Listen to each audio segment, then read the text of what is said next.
অবাক হয়ে যাবেন কচু শাকের এই রেসিপিটা দেখার পরে। সম্পূর্ণ ইউনিক স্টাইলে কচু শাকের রেসিপি, যেটা কিন্তু একবার খেলে মুখে স্বাদ লেগে থাকবে। তো নমস্কার বন্ধুরা, মনীষা রান্নাঘরে সবাইকে স্বাগত। প্রতিদিনের মতো চলে এলাম আবারও একটা রেসিপি নিয়ে। আশা করি আপনাদের ভীষণ ভালো লাগবে। আজ আমি কচু শাকের রেসিপির জন্য এখানে নিয়েছি 5 পিস কচু শাক। আর এই শাকগুলোকে কিন্তু বেশ ভালোভাবে উল্টে পাল্টে আমি একটু বেছে নিয়েছি। এবার শাকগুলো ধুয়ে নিয়েছি। আপনারাই জানেন কচু শাক ধুলে কিন্তু কচু শাকের গায়ে জল লেগে থাকে না। তো এখন আমি শাকটা ধুয়ে নেওয়ার পরে শাকটা কেটে নেব। আমি কিন্তু এখানে 5টা নিয়েছি শাক। তো আপনারা চাইলে কিন্তু এখানে শাকের পরিমাণটা একটু বাড়িয়ে দিতে পারেন বা এর থেকে কমও নিতে পারেন। তো এই 5 পিস কচু পাতা বেশ ভালোভাবেই আমি কেটে নেব। এই যে বোঁটার থেকে অংশগুলো সেগুলো কিন্তু প্রথমেই কেটে নিচ্ছি। এবার কেটে নিয়ে শাকটাকে কুচি কুচি করে কেটে নেব। অনেক রকমভাবে আপনারা কচু শাক রান্না করেছেন, তবে এইভাবে একবার হলেও রান্না করে দেখবেন, খেতে ভীষণই ভালো লাগে। সম্পূর্ণ ভিন্ন স্বাদের একটা রেসিপি। কচু শাক খেলে কিন্তু অনেকের গলা চুলকায়। তো আজকে আমি যে পদ্ধতিতে রান্না করে দেখাবো বন্ধুরা, একেবারেই কিন্তু কোনো রকমের চান্স থাকবে না গলা চুলকানোর জন্যে। তো বন্ধুরা, এই পদ্ধতিতে আপনারাও একবার হলে ট্রাই করে দেখবেন। আর এই শাকটা খেতে জাস্ট অসাধারণ লাগে। দুপুরে গরম ভাতের সাথে থাকলে কিন্তু আর কোনো কিছুর প্রয়োজন হবে না, এটা দিয়েই সমস্ত ভাত খেয়ে নিতে পারবেন। তো দেখুন এখানে কিন্তু শাকটাকে একেবারে কুচি কুচি করে কেটে নিচ্ছি। সমস্ত শাক আমি কেটে নিয়েছি। এবারে দেখুন শাকটা আমি সেদ্ধ করে নেব। প্রথমে গ্যাসে কড়াই বসিয়ে দিয়েছি, আর কড়াইয়ে কিছুটা পরিমাণে দিয়ে দিলাম জল। এবার জলটা দিয়ে দিচ্ছি এখানে লেবুর রস। লেবুর রস দিলে কিন্তু একদম গলা চুলকবে না বা ধরবে না। দেখুন বন্ধুরা, এখানে কিন্তু জলের পরিমাণ অনুযায়ী বা শাকের পরিমাণ অনুযায়ী এখানে লেবুর রসটা এতটা পরিমাণে দিলাম, মানে 1 চামচের মতো আমি লেবুর রস দিলাম। এখন এখানে দিয়ে দিচ্ছি খুবই সামান্য পরিমাণে হলুদের গুঁড়ো। হলুদের গুঁড়ো দিয়ে বেশ ভালোভাবেই আমি মিশিয়ে নিচ্ছি। এখানে কিন্তু আমি লবণের ব্যবহার করছি না, শুধুমাত্র লেবুর রস আর হলুদের গুঁড়ো দিয়ে শাকটা সেদ্ধ করে নেব। তো দেখুন এখন আমি জলটা একটু মিশিয়ে নিয়ে এখানে কেটে রাখা শাকটা দিয়ে দিচ্ছি। শাকটা আমি সেদ্ধ করে রান্না করব। যদি আপনারা শাক সেদ্ধ করতে না চান তাহলে কিন্তু শাকটা না সেদ্ধ করেও রান্না করতে পারেন। তবে আমার কিন্তু একটু গলা ধরার সমস্যা আছে, আর তার জন্য আমি একটু সেদ্ধ করে নিচ্ছি। তো দেখুন এইভাবে আমি জলের সঙ্গে বেশ ভালোভাবে মিশিয়ে নিলাম। কচু শাক এই পদ্ধতিতে একবার হলেও রান্না করে দেখুন, সারা জীবন কিন্তু মুখের স্বাদ লেগে থাকবে। তো কচু শাকটা ঢাকনা দিয়ে সেদ্ধ হতে দিলাম। ততক্ষণে এখানে একটা মশলা করে নেব। তো একটা পেঁয়াজ নিয়েছি, পেঁয়াজটাকে আমি কেটে নিচ্ছি। তো একটু বড় করে কেটে নিচ্ছি যেহেতু পেঁয়াজটা একটু বাটা হবে। তো দেখুন এইভাবে করে কেটে নিচ্ছি। আর হ্যাঁ, আমি কিন্তু একটা পেঁয়াজ নিয়েছি আর 1 ইঞ্চির মতো আদা নিয়েছি। আদাটাকে এরকম ছোট করে কেটে নিচ্ছি। কচু শাকের রেসিপিটা ভালো লাগলে অবশ্যই লাইক, কমেন্ট, শেয়ার এবং সাবস্ক্রাইব করে আমার পাশে থাকবেন। এখানে 4 থেকে 5 কোয়ার মতো রসুন নিয়েছি, সেই সাথে নিয়েছি 3টে কাঁচা লঙ্কা। এবারে আমি 2টো টমেটো কেটে নিচ্ছি। আর টমেটো একটু বেশি পরিমাণে দিলে কিন্তু খেতে ভীষণই ভালো লাগবে। তো দেখুন এখন কিন্তু আমি 2টো টমেটো একরকম করে কেটে নিলাম। এবার টমেটোগুলো কেটে নেওয়ার পরে এখানে প্লেটের মধ্যেই তুলে নিচ্ছি। তো বন্ধুরা, এখন এগুলো বেটে নেওয়ার জন্য নিয়েছি একটা মিক্সি জার। তো মিক্সি জারে আমি মশলাটা তৈরি করে নিয়েছি। এবার আমি ঢাকনাটা খুলে শাকটাকে একটু নাড়াচাড়া করে নেব। আর এই শাকটা সেদ্ধ করে কিন্তু জলটা একটু ফেলে দিতে হবে। এতে করে কিন্তু শাকের মধ্যে যে একটা গলা ধরার ভাব থাকে সেটা কিন্তু থাকবে না। আর এখন আমি শাকটাকে একটু স্ট্রেনারে ছেঁকে নিচ্ছি। এবার রান্নার জন্য কড়াইটা ধুয়ে আবারও গ্যাসে বসিয়ে দিয়েছি। কড়াইটা গরম করে এখানে দিয়ে দিলাম কিছুটা পরিমাণে সর্ষের তেল। আর তেলটাকে বেশ ভালোভাবে গরম করে নেব। এখানে কিন্তু আমি সর্ষের তেল দিয়ে রান্না করছি, আপনারা চাইলে কিন্তু এখানে সাদা তেল দিয়েও রান্না করে নিতে পারেন।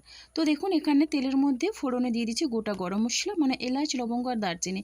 সেই সাথে দিয়ে দিচ্ছি একটা তেজপাতা আর একটা শুকনো লঙ্কা। এখন আমি দিয়ে দিচ্ছি এখানে 1/2 চামচের মতো গোটা জিরে। এরপর এই ফোড়নটাকে হালকা করে ভেজে নেব। সুন্দর একটা মিষ্টি গন্ধ ছাড়া অবধি কিন্তু ফোড়নটাকে ভেজে নিতে হবে। দেখুন ফোড়ন থেকে কিন্তু সুগন্ধ ছেড়েছে। তো এখন এখানে আমি দিয়ে দিচ্ছি বেশ কয়েক কোয়া রসুন। তো গোটা রসুন দিলাম, আপনারা চাইলে কিন্তু রসুন থেতো করেও দিতে পারেন।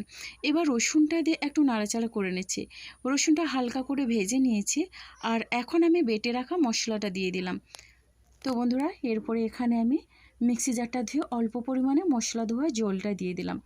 এখন বেশ ভালোভাবে নাড়াচাড়া করে নিচ্ছি।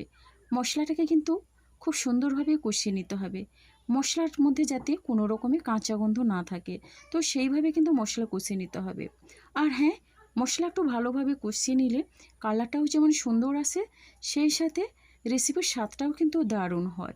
তো বন্ধুরা এখন আমি এখানে দিয়ে দিচ্ছি পরিমাণ মতো হলুদের গুঁড়ো, হাফ চামচের মতো ঝাল লঙ্কার গুঁড়ো, আর আমি এখানে দিয়ে দিচ্ছি জিরের গুঁড়ো, খুব সামান্য পরিমাণে দিয়ে দিচ্ছি ধনে গুঁড়ো। আর এই রেসিপিটা একটু ঝাল ঝাল হলে কিন্তু ভীষণই ভালো লাগে। তো এখন বেশ ভালোভাবে গুঁড়ো মশলা দিয়ে মিশিয়ে নিচ্ছি। এখানে আমি গ্যাসের ফ্লেমটা মিডিয়ামে রেখেছি, আর মিডিয়াম ফ্লেমে রেখে মশলাটা কষিয়ে নেব। এই রেসিপিতে কিন্তু বেশি কোনো মশলার প্রয়োজন হয় না। এই দেখুন হাতের কাছে থাকা কয়েকটা মাত্র মশলা দিয়ে কিন্তু তৈরি হয়ে যায়। এবারে ঢাকনা দিয়ে এখানে 3 থেকে 4 মিনিটের মতো একেবারে লো ফ্লেমে রেখেছিলাম। আর এখন আমি ঢাকনাটা খুলে একটু নাড়াচাড়া করে নিচ্ছি। আমি কিন্তু মশলাটাকে খুব সুন্দরভাবে কষিয়ে নেব। মশলার মধ্যে যাতে কোনো রকমের কাঁচা গন্ধ না থাকে, সেই বুঝেই কিন্তু মশলাটাকে কষাতে হবে। তো দেখুন এখন আমি কিছু সময় ধরে মশলাটাকে নাড়াচাড়া করে কষিয়ে নিয়েছি। তো এরপরে এখানে দিয়ে দিচ্ছি বেসন। 2 চামচ পরিমাণে দিয়ে দিলাম বেসন, আর বেসনটা দিয়েও বেশ ভালোভাবে মিশিয়ে নেব।